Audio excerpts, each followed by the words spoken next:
Als humans ens agrada descobrir coses. Coses noves i coses tan velles que semblen noves. És el plaer, per exemple, d'escoltar una música que fa molts anys que no ha sentit ningú. O trobar una partitura muda i tornar-la a convertir en experiència viva. És el plaer dels arqueòlegs musicals.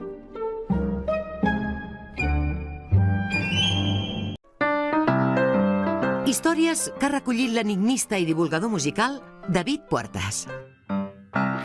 Això és l'inici d'un dels ragtimes més famosos que va fer Scott Joplin. Però en va fer un increïble, un que es diu The Crash. The Crash vol dir allò, padabum. Resulta que ell va presenciar el Gran Crash. Un empresari americà va muntar un show amb dues locomotores, amb els seus vagons corresponents, a 4 quilòmetres de distància, que xocaven a tota velocitat.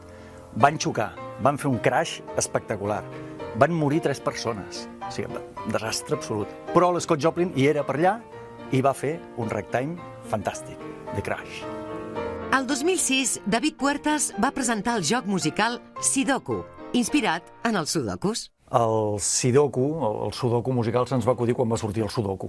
Jo vaig estar tot aquell estiu jugant amb el sudoku, com un boig, i vaig pensar, ja que es combinen números, doncs per què no combinar notes musicals, no? Us proposo un enigma. L'any 1735, a Venècia es va estrenar una òpera, Aristide. L'autor signava amb aquest nom, l'Ottavio Bandini, però en realitat no es deia així. Com es deia? Després us ho dic. Semblaria impossible que un compositor pogués veure la seva pròpia posteritat, però n'hi va haver un que gairebé ho va aconseguir. Això que canto és de Rossini, el barber de Sevilla. Va ser un compositor que va escriure 40 òperes, però als 36 anys va decidir que plegava. Sabeu a què es va dedicar? A cuinar. Canelons Rossini. Jo me'ls vaig menjar.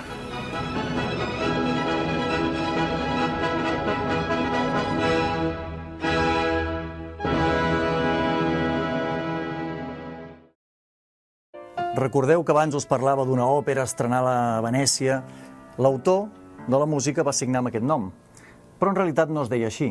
L'autor de la música era, en realitat,